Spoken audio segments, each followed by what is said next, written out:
How far down the Dynasty rankings does Jonathan Taylor fall after the latest news?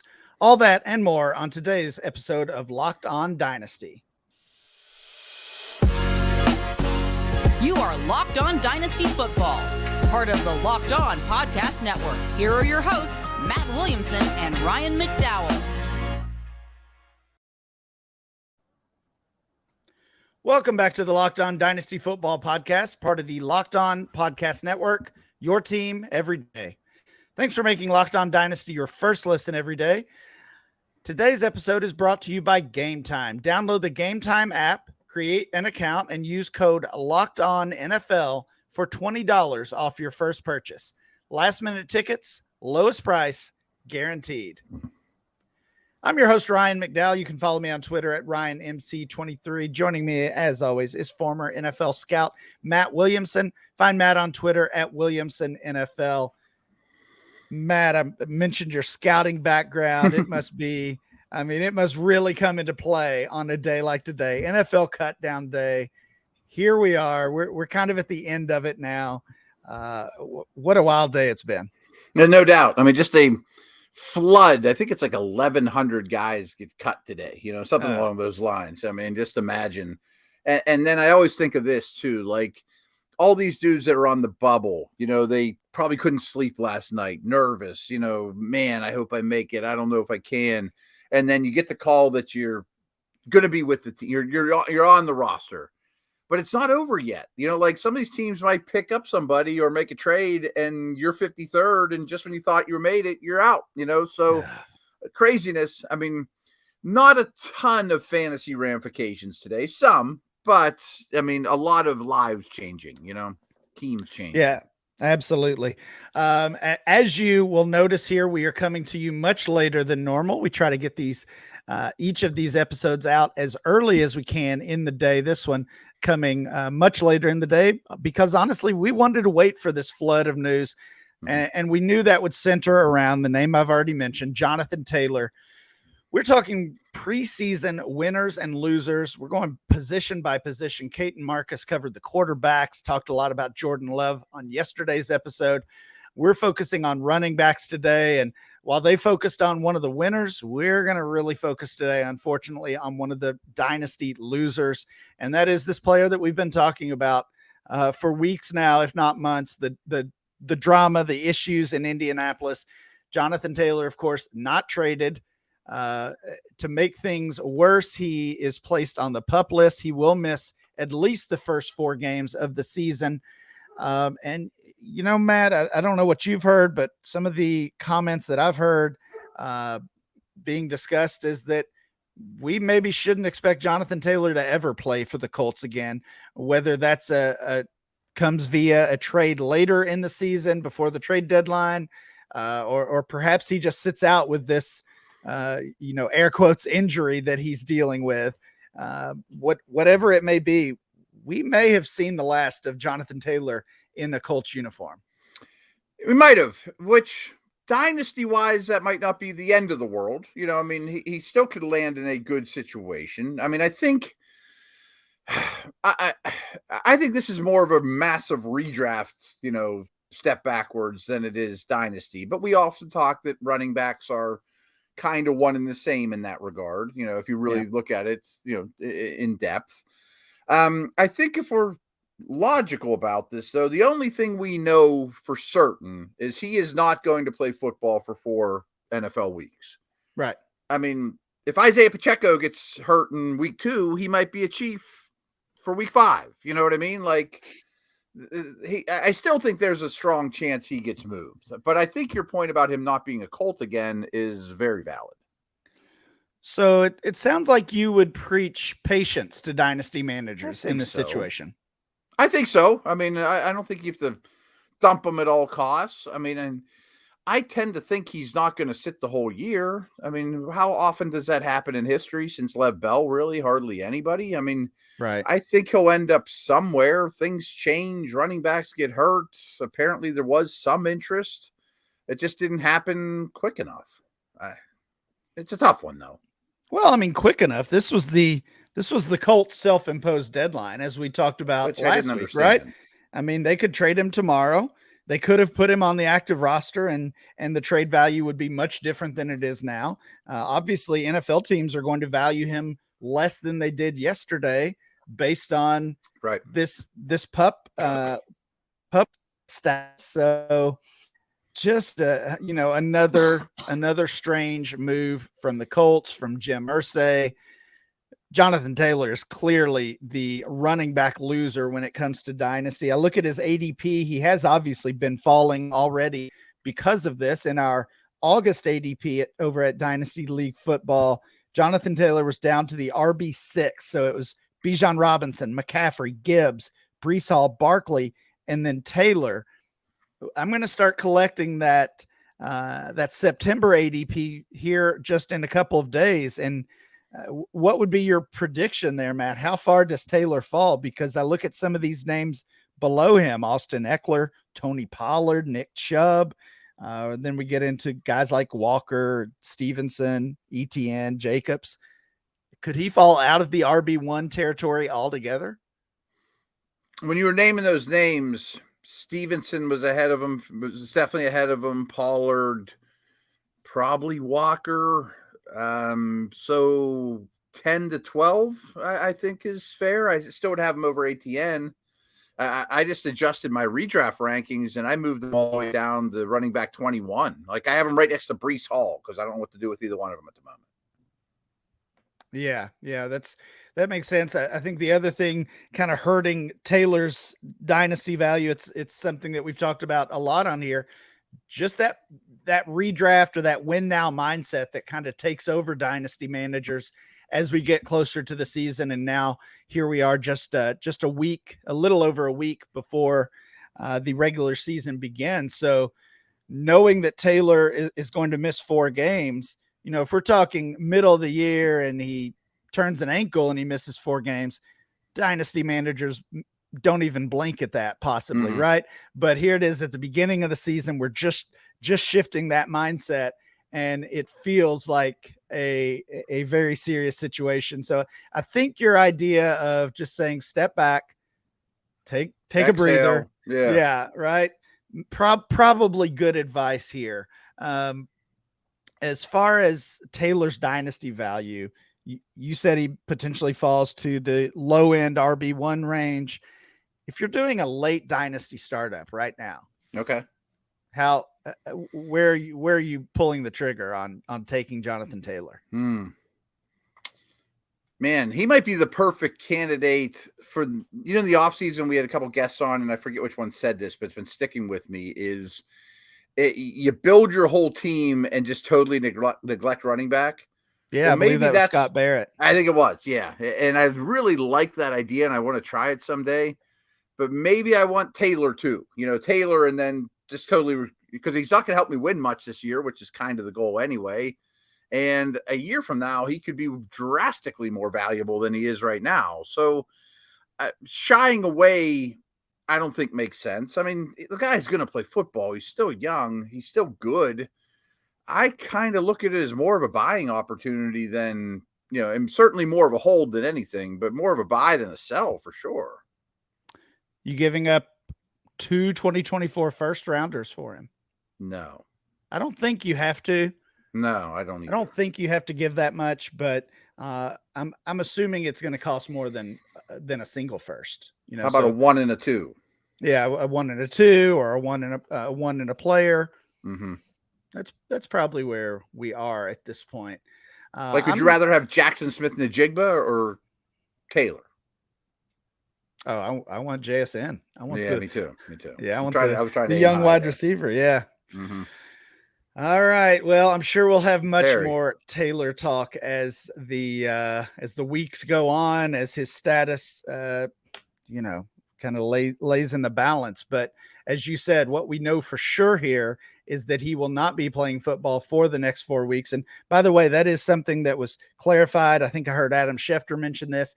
Even if he is traded before the season starts, or if he's traded after week 1, he is still out those first 4 weeks. No doubt. He cannot come off the PUP list, even if he does end up with another team. So we won't see JT until week 5 at the very earliest. Matt, we do have some more winners and losers from the preseason to discuss from that running back position. We'll continue that next. So, guys, buying tickets to your favorite events should not be stressful. And Game Time is fast and easy way to buy tickets for all the sports, music, comedy, theater, et cetera, near you. And I just did it the other day going to Guns N' Roses. It was kind of a last minute thing. Didn't know if I could swing it. And Game Time was phenomenal. This is the first time I've used it. Boom. Me and my buddy were down there on the floor listening to Axel and Slash and having a good time. So with killer deals on last minute tickets and their best price guarantee, you can stop stressing over tickets and start to get hyped for the fun that you're going to have. I mean, they have flash deals and last minute tickets and easy to find and buy tickets for every kind of event in your area. We got a great image of our seat view, which was dead on accurate.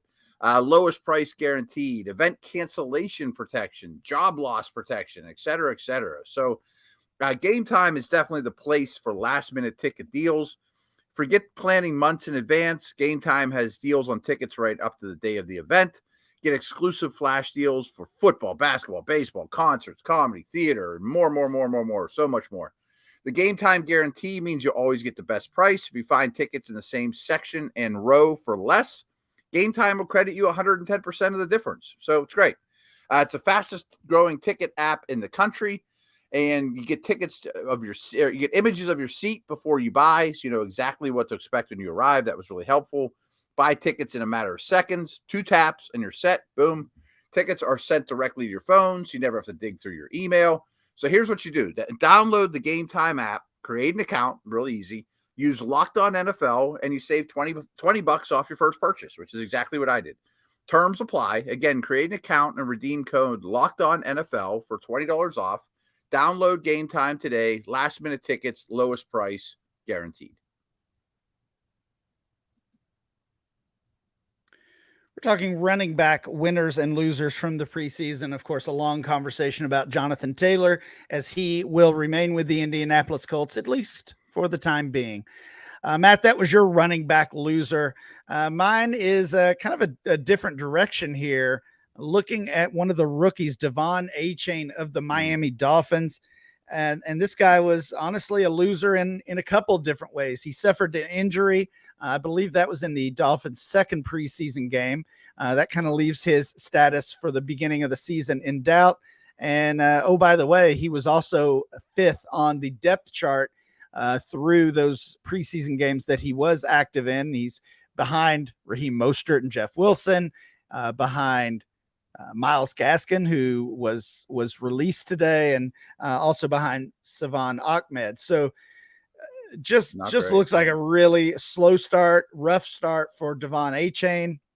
And I mean, if you look at his profile, I guess maybe we should have been expecting this, but he was sure being valued like a guy who could help immediately, help dynasty teams immediately. And I still think there's a chance that he has an impact role for the Dolphins this year, but it's not going to happen the first part of the season for sure.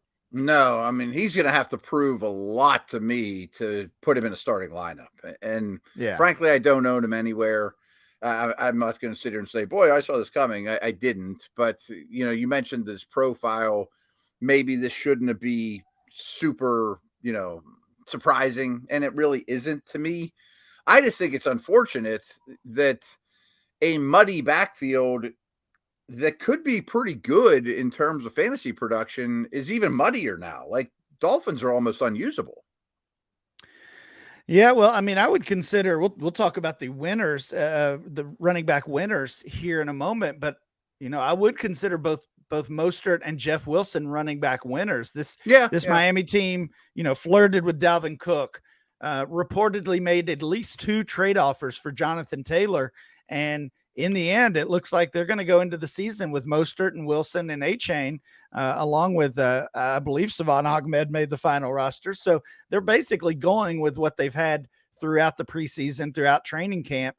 And Mostert and Jeff Wilson were both honestly really productive when they were on the field last year. Both were in and out of the lineup. Mostert ends up with 6 games as a top 24 running back. Jeff Wilson had 7 games as a top 24 running back. And, you combine their production. And that's not necessarily realistic, but you combine their production and they're giving you RB1 numbers on a very consistent basis. So I like both of those guys as kind of dart throws that you can stick in your lineup as that flex spot, as the RB3, especially if you're trying to actually win some games in your dynasty league. No, I guess you're right. I'm just not a fan of either one of their games, so I probably sell Mostert and Wilson far too short, which is a mistake by me. It's just a mistake. I mean, because they're going to get the ball in a good offense. That's important. Well, again, both have dealt with injuries. It would not be a surprise if that trend continues, and then maybe that's the path for Devon Achane to kind of recoup some of this value that he's lost. Other losers, just the guys we've talked about, really are the ones that come to mind. Breece Hall and Ramondre Stevenson, of course, both of those impacted by the veterans that their teams recently signed, Dalvin Cook and Zeke Elliott. And I gotta admit, though, Ryan, I'm not scared off at slightest bit with Ramondre Stevenson. Like, I think this is just the last chance to buy him. I don't think that he goes backwards much. Yeah, it seems like his value has dropped a little bit and then quickly bounced back, and maybe that bounce back has to do with the pictures that came out of Zeke and the reports that he showed up to Patriots camp out of shape and some of those things, and then maybe just kind of taking another look at the impact that he really did make last year. And while he saw plenty of touches, he was ultimately just not very productive or not very efficient with the workload that he saw. And so, yeah, I'm with you. Not too worried about, not as worried about Ramondre necessarily. And Breece Hall, it's same thing we've already said. It's the injury more than Dalvin Cook at this point. So I think if we wait until the end of the back part of the season, certainly if you're talking long-term 2024, then I'm not concerned with Breece Hall at all. I hear you. Yeah. When we come back, we'll talk about some winners. We'll end the show on a positive note. Thanks for making Locked On Dynasty your first listen every day. Everydayers, tomorrow on the show, Matt and I will be back. We'll be talking about the winners and losers from the preseason at the wide receiver position. So check back in on that show tomorrow. We'll have some wide receiver talk for you. Matt, we've had a few winners, actually several winners from the running back position. Yes, that's a good thing. More winners than losers. Players that could certainly gain dynasty value, are gaining dynasty value really as the days go along here and as we get closer to the season, and players ultimately that could be more productive than maybe we expected them to in these weeks leading up to the season. So Matt, who's your one big winner from the running back position? Pierce in Houston. I adore this guy. I mean, I feel like the whole fantasy community is way too low on Dameon Pierce. So I just pulled up my redraft ranks. I have him right behind Kenneth Walker. He's my running back 14 right now. I have him over Joe Mixon, ATN, Miles Sanders, Dalvin Cook, Alexander Madison. I think he's really hard to get on the ground. I think he has every down capabilities. Clearly, they've dedicated themselves to helping an O-line, trading for Shaq Mason, giving money to the tackles, drafting Juice Scruggs. So I think Pierce is going to have a big year. Yeah, the Pierce has certainly been a dynasty winner. The narrative this preseason has been around his usage on third down, that he's been in the game on the majority of third downs when he was in the lineup or with the starter snaps, as they say. That's a good thing, obviously, and clearly not something that we saw a lot of last year, but he still didn't really see any role in the passing game, even though he was in the game on third down. So I'm cautiously optimistic about Dameon Pierce's usage and role growing into possibly being a pass catching back for the Houston Texans. Honestly, they just don't have much else in that backfield as far as competition. So, and this guy had a great and really a surprise rookie year. I think because he was that later draft pick, the storyline became sell him while you can. And I was certainly preaching that and kind of that opinion as well. And, this might be one of those cases where that was the wrong play, because he certainly has a stranglehold on that job right now. Yeah. And I would think Stroud would be a pretty heavy check down guy. A little bit of trouble comes, dump it out, nice, easy throw for a rookie quarterback. I think Pierce is a good player that we are sleeping on a little bit.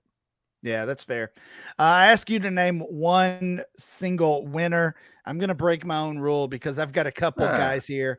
These are both backup running backs, but I've been encouraged by what I've seen this preseason. Tank Bigsby, the rookie in Jacksonville, Jaylen Warren, your guy up there in Pittsburgh.